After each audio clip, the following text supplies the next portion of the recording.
그 이름을 예수라 하라를 오늘 설교의 제목으로 삼습니다. 이 말씀이 저와 여러분의 삶의 현장에서 믿음의 고백으로 삶의 열매로 맺어지기를 주님의 이름으로 축복합니다.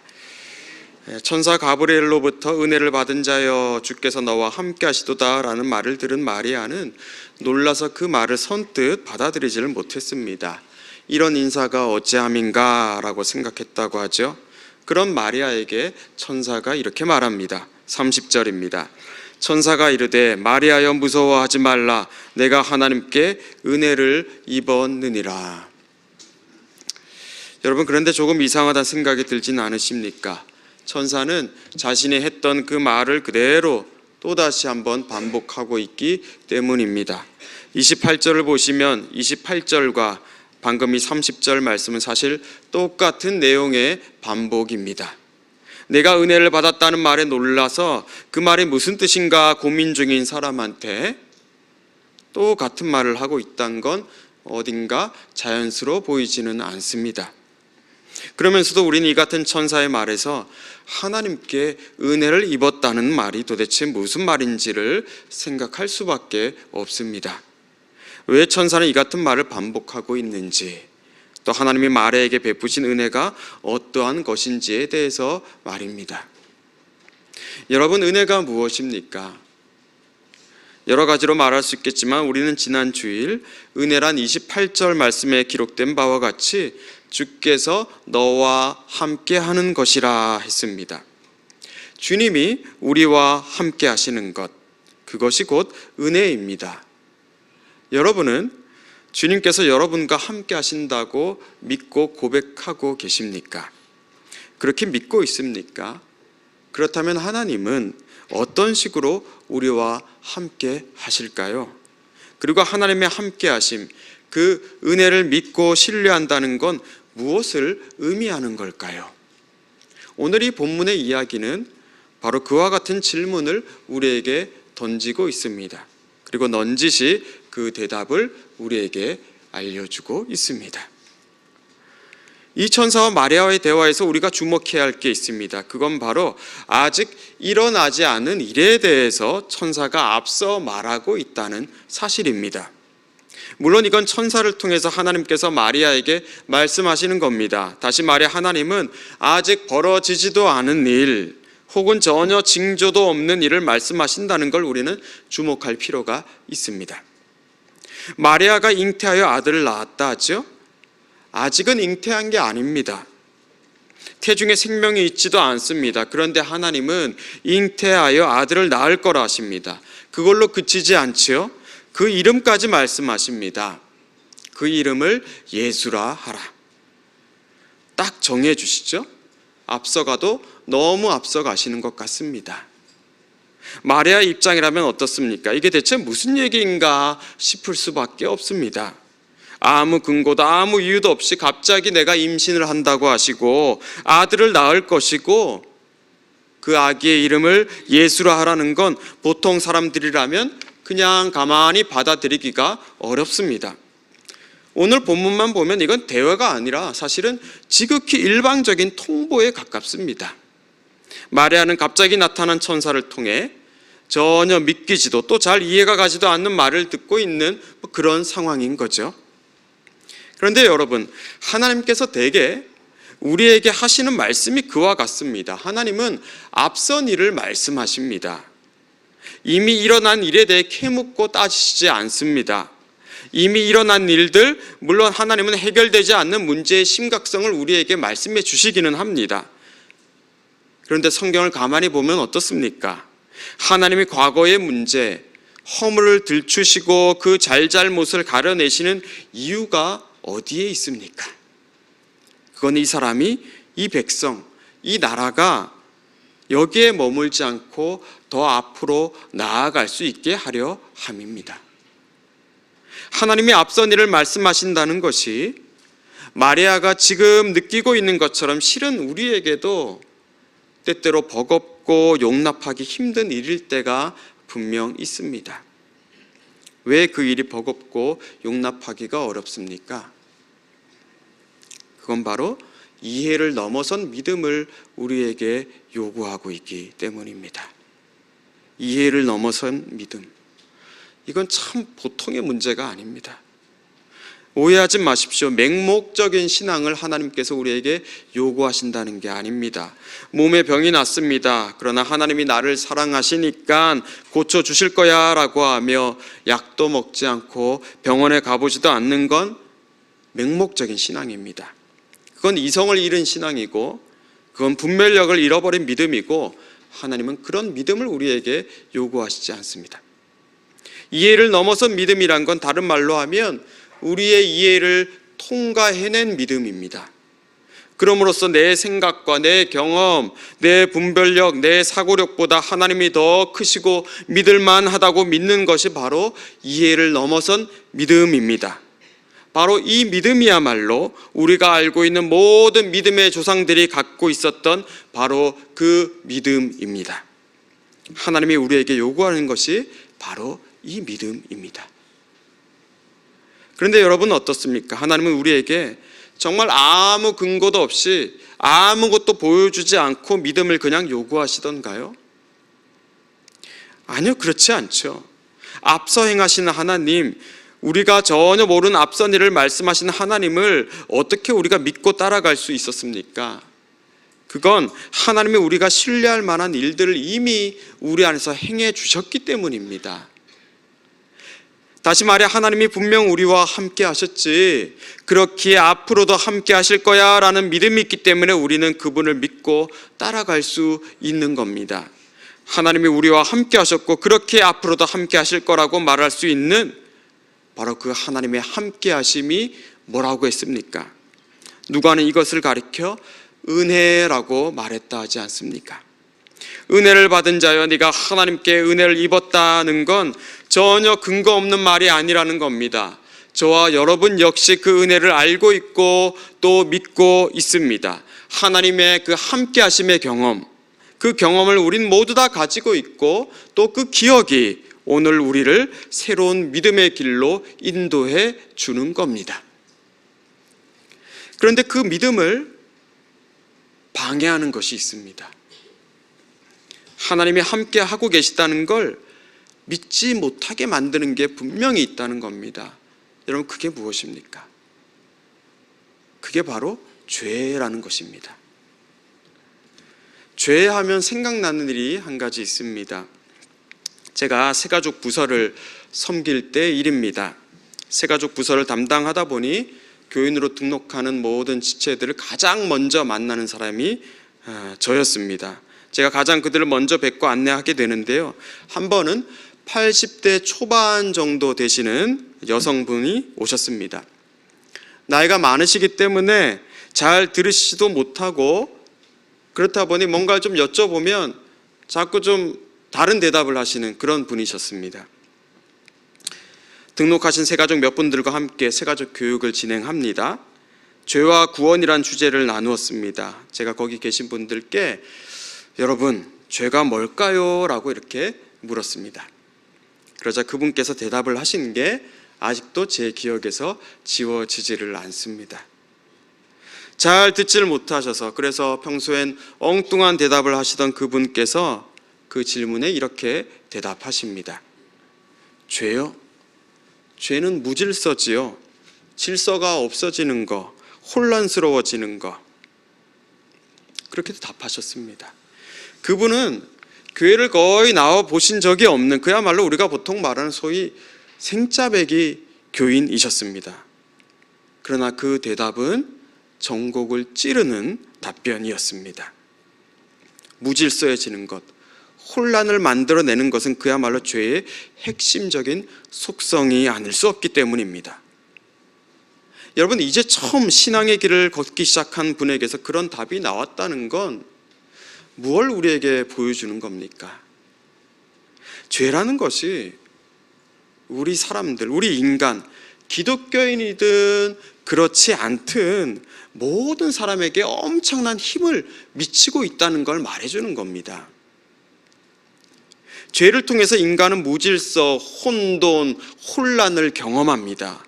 죄 안에서 인간은 수치심을 느끼고 눈물을 흘리기도 하지만 그 혼돈 속에서 정신을 차리질 못하고 도리어 얼굴에 미소를 지으며 범죄를 행할 수도 있습니다.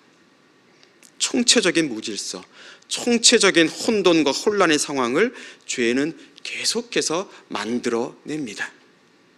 그 누구도 이 죄의 세력권에서 벗어날 수가 없습니다. 그 누구도 자유하지 못합니다. 저와 여러분도 얼마든지 죄의 종으로 전락할 수 있는 그런 연약한 체질을 타고났기 때문입니다. 그런데 여러분, 죄가 정말 무시무시한 힘을 발휘할 때가 언제인 줄 아십니까? 여러분, 그때가 언제라고 생각하십니까? 하나님께 나아가지 못하게 만들 때입니다. 죄가 무서운 건 우리에게 죄책감을 주어서가 아닙니다. 죄가 두려운 건, 죄가 무시무시한 건 우리를 수치스럽게 만들어서가 아닙니다. 죄를 멀리해야 하는 이유는 우리를 파괴하기 때문이가 아닙니다. 죄가 무섭고 죄가 우리를 두렵게 만드는 정말 그 핵심적인 이유는 하나님께 우리가 나아가지 못하게 만들기 때문입니다. 죄책감, 수치심, 폭력 모두 중요하고 우리를 힘들게 하는 문제들이지만 그건 사실 모두 하나님 앞에 나아가면 해결되는 것들입니다. 하나님이 그것들을 잊어주시고 고쳐주시고 새 사람으로 인정해 주시기 때문입니다. 그러나 죄는 그 일이 결코 순조롭게 이루어지도록 가만히 우리를 내버려 두지 않습니다. 어떻게든 하나님 앞에 나아가지 못하도록 우리의 발목을 붙잡음으로써 죄책감과 수치심과 폭력의 감옥에 우리를 영영 가두어 버리고 말죠. 바로 이것이 죄가 의도하는 것이고 죄가 무서운 이유입니다. 이 문제를 도대체 누가 해결해 줄 수 있다는 겁니까? 누가 우리를 하나님 앞으로 나아갈 수 있도록 도우신단 말입니까? 죄가 심겨놓은 그 덫에 걸리지 않게 누가 우리를 도울 수 있다는 겁니까? 그게 누구입니까? 그 이름을 예수라 하라. 그 이름을 예수라 하라. 바로 예수님이십니다. 예수란 이름의 뜻을 누가는 오늘 밝히고 있지 않지만 마태는 일부러 그 뜻을 다음과 같이 기록해 놓았다는 걸 우리는 알고 있습니다. 마태복음 1장 21절입니다. 아들을 낳으리니 이름을 예수라 하라. 이는 그가 자기 백성을 그들의 죄에서 구원할 자이심이라 하니라. 자, 그 이름 예수의 뜻이 무엇이라고 합니까? 그가 자기 백성을 그들의 죄에서 구원할 자입니다. 이게 하나님이 마리아에게 생명을 잉태하게 한 이유이고 또 그 이름을, 그 아기의 이름을 예수라고 붙여주신 이유입니다. 그 이름을 예수라 하라. 그 이름을 너는 예수라 하거라. 하나님은 아셨던 겁니다. 인간이 죄로 인해 죽어가고 있다는 걸 말입니다. 그들이 하나님 앞에 나오기만 하면 되는데 죄가 그걸 방해하고 죄가 그걸 용납지 않으니 말입니다. 사람들은 어느덧 죄의 종이 되어서 죄 앞에서 벌벌 두려워 떨고 죄 앞에서 그냥 고개를 숙이고 죄 앞에서 어느덧 순순히 죄의 요구대로 살아가고 있는, 그럼으로써 점차 사망의 길을 향해 가고 있다는 걸 하나님은 알고 보셨던 겁니다. 그래서 우리에게 아들 예수님을 보내주신 거죠. 그 이름을 예수라 하셨다는 이 말씀에서 우리는 인간을 죄의 사슬, 죄의 저주로부터 건져주시고 다시 하나님 자신에게로 이끌어가고자 하시는 하나님의 강한 의지와 하나님의 강한 주권을 발견하고 확인합니다. 그렇습니다. 이건 하나님의 주권의 문제입니다. 누가 과연 우리의 주인이냐의 문제라는 거죠. 하나님은 우리의 왕이시기를, 우리의 주인이시기를 포기하지 않으십니다. 하나님은 우리가 죄의 종으로 죄의 통치와 지배를 받으며 사는 걸 하나님이 그걸 용납하시지 못하십니다. 왜냐하면 하나님께서 그분의 자녀들과 함께 할 거라 약속하셨기 때문입니다. 그분의 자녀들이 그 은혜를 입으며 살아가기를 하나님이 원하시기 때문이죠.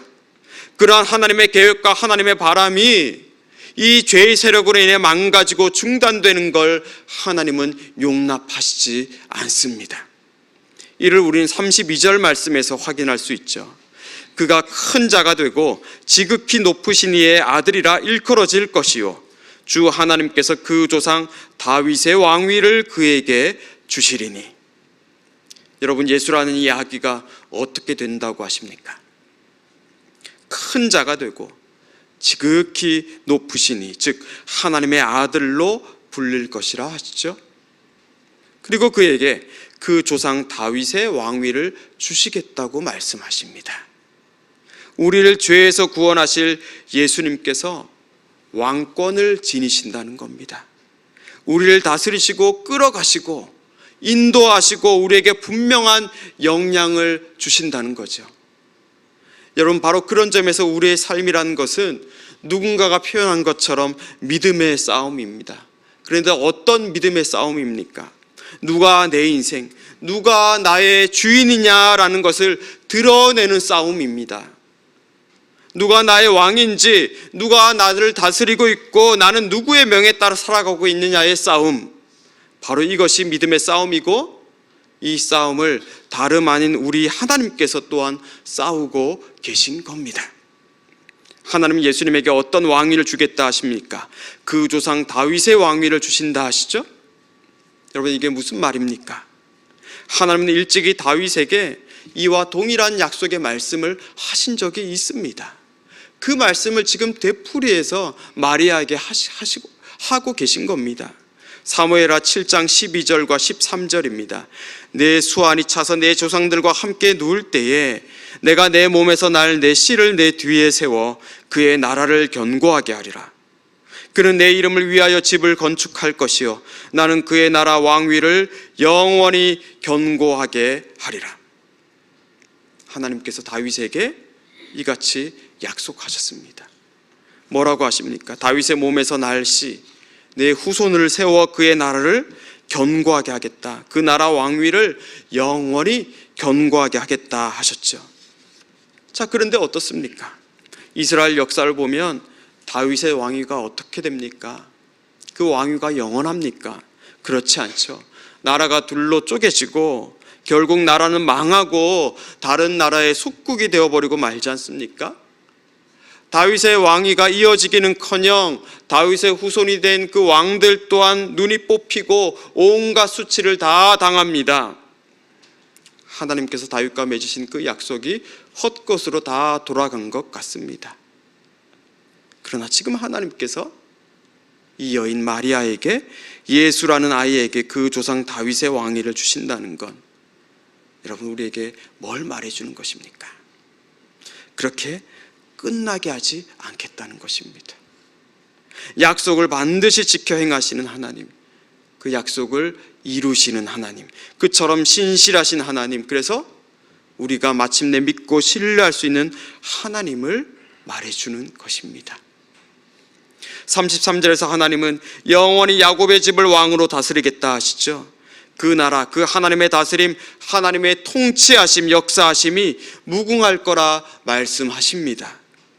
무너진 것 같았던 하나님의 약속, 이젠 다 폐기되어서 이제는 세상 군주가, 아니 죄의 권력이, 죄의 건세가 왕이 되어서 세상을 다스리는 일만 남았을 거라 생각했는데 하나님은 실은 그 일을 포기하고 있지 않았던 겁니다.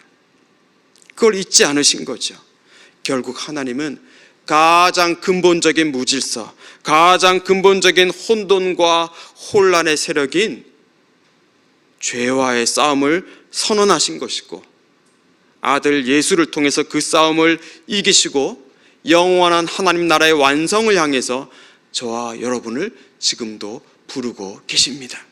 바로 그 부름을 들은 사람들이 여기 저와 여러분들이라는 겁니다. 그렇습니다. 우리에게는 왕이 있습니다. 하나님께서 친히 세우신 왕, 하나님의 약속의 성취로 보내주신 왕이 우리 인생 여정 중에 함께 하신다는 걸 여러분들은 기억하셔야만 합니다. 다 끝난 것과 마찬가지였습니다. 이스라엘은 그 약속을 잊어버렸지요. 그들은 하나님의 신실함을 분명 경험했지만 그 경험조차도 죄 앞에서 무력할 뿐이었습니다. 그들의 자랑, 그들의 감사, 그들의 고백 역시 죄의 권능 앞에선 아무런 힘을 발휘하지를 못했습니다. 그러나 무엇이 이들을 다시 약속의 역사로 끌어들이고 있습니까? 무엇이 너희들은 하나님의 자녀라는 그 권세가 있다는 말씀, 그 초대의 길로 불러드리고 있습니까? 아들 예수, 죄로부터 백성들을 건져낼 예수님을 보내신 하나님의 신실하심입니다. 그 성실하신 하나님의 열심이 오늘 다시 우리를 하나님 나라의 백성으로 그분의 다스림과 인도하심을 마땅히 받는 자녀들로 부르고 있습니다. 여러분, 우리 자신을 보면 안 됩니다. 우리를 볼 것이 아닙니다. 왜냐하면 우린 결코 이 죄와의 싸움을 스스로 이겨낼 수가 없기 때문입니다. 우리를 보아서는 우리는 죄에 속아 넘어가거나 아니면 또다시 죄 앞에서 벌벌 떨며 종이 되어 끌려다닐 뿐입니다. 그러나 그 이름을 예수로 알아. 그가 야곱의 집을 왕으로 다스릴 것이다. 그 나라가 무궁할 것이다 라고 선언하시는 하나님을 바라보시면 됩니다. 은혜를 받은 자여, 주께서 너와 함께 하시도다라는 말씀을 지키시기 위해서 친히 자신의 하나뿐인 아들까지 보내신 그 하나님의 말로 다 할 수 없는 이 사랑의 결단이 우리를 지금 이 순간도 지탱하고 있고 또 앞으로도 영원토록 우리와 함께 하시는 거라는 걸 여러분들 기억하시기를 바랍니다. 이사야 선지자는 바로 이 날을 꿈꾸며 그 옛날 이렇게 노래한 바가 있습니다. 이는 한 아기가 우리에게 낳고 한 아들을 우리에게 주신 바 되었는데 그의 어깨에는 정사를 메었고 그의 이름은 기묘자라 모사라 전능하신 하나님이라 영존하시는 아버지라 평강의 왕이라 할 것입니다. 그 정사와 평강의 더함이 무궁하며 또 다윗의 왕자와 그의 나라에 군림하여 그 나라를 굳게 세우고 지금 이후로 영원히 정의와 공의로 그것을 보존하실 것이라. 만군의 여호와의 열심히 이를 이루시리라. 이사야 선지자는 그 이스라엘 백성들이 이방 세력의 종로를 타고 있던 바로 그 당시에 이 날을 꿈꾸어 왔던 겁니다. 아니, 하나님께서 이사야 선지자에게 그 꿈을 넣어주셨고 이사야 선지자의 입술을 통해서 그 종로를 타고 있는 이스라엘 백성들에게 그날을 함께 기다리며 꿈꾸기를 바라셨던 겁니다. 그리고 마침내 하나님의 열심히 지금 그 일을 이루신 겁니다. 하나님 또다시 우리에게 믿음을 요청하시되 언제나 그러하셨듯이 하나님의 신실하심, 하나님께서 그 약속을 지켜내신다는 걸 그 보증으로 우리에게 말씀하십니다. 사랑하는 여러분, 무엇이 우리를 두렵게 하고 있습니까? 무엇이 이 하나님의 열심을 신뢰하지 못하게 만들고 있습니까? 그건 바로 죄일 것입니다.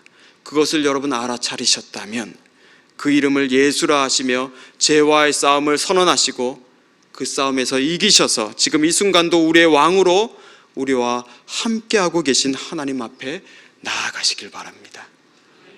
우리는 거기서 왕의 자녀로서의 권세를 다시 얻을 것입니다. 거기서 우리는 우리보다 앞서 약속한 바를 이루고 계신 하나님의 일에 믿음으로 동참할 용기를 또 얻을 것입니다. 보라, 내가 잉태하여 아들을 낳으리니 그 이름을 예수라 하라. 이 예수님은 우리와 같이 한 여인의 태중에서 났고 또 우리 모두와 마찬가지로 가족의 돌봄과 양육 속에서 자라지 않았습니까? 그렇게 예수님은 저와 여러분의 그 연약함을 동정하지 못하실 리가 아니십니다. 모든 일에 우리와 똑같이 시험을 받으셨죠. 그러나 그렇게 우리와 같이 되시고 우리와 똑같이 시험을 받으신 건 우리가 오늘 겪고 있는 그 무시무시한 죄의 문제를 해결해 주시기 위함이었습니다. 그러니 때를 따라 돕는 은혜를 얻기 위하여 그 은혜의 보좌 예수님 앞에 담대히 나아갑시다. 그 일을 중단하지 마시길 바랍니다. 그래야만 우리는 죄의 사망 권세로부터 나올 수 있기 때문입니다. 그 이름 예수, 아들 예수님을 보내시기까지 하나님은 그분이 하신 약속을 이루고 계십니다. 하나님의 이 신실하심, 하나님의 이 자비와 긍휼과 열심이 오늘도 또 영원토록 우리를 구원의 길로 이끌어 가실 것입니다. 기도하겠습니다. 하나님, 왕을 주시되 우리의 가장 근본적인 죄의 문제를 해결해 주심으로써 우리를 다스리시고 인도하신 하나님 감사합니다. 여전히 우리는 죄의 시험과 공격 앞에 넘어지지만 그럼에도 결국 이 싸움의 승패를 결정지으신 예수님을 생각하며 그렇게 아들 예수를 보내시기까지 약속을 이루시는 신실하신 하나님을 생각하며 믿음의 싸움을 중단하지 않게 해주십시오. 우리의 왕은 오직 그리스도 예수이시며 우리가 겪는 모든 시험을 겪으시며 우리를 공감하시며 우리에게 살 길을 내주시는 분이 우리와 동행하고 있음을 고백하며 선포하며 신뢰하며 살아가게 하여 주십시오. 예수님 이름으로 기도합니다. 아멘.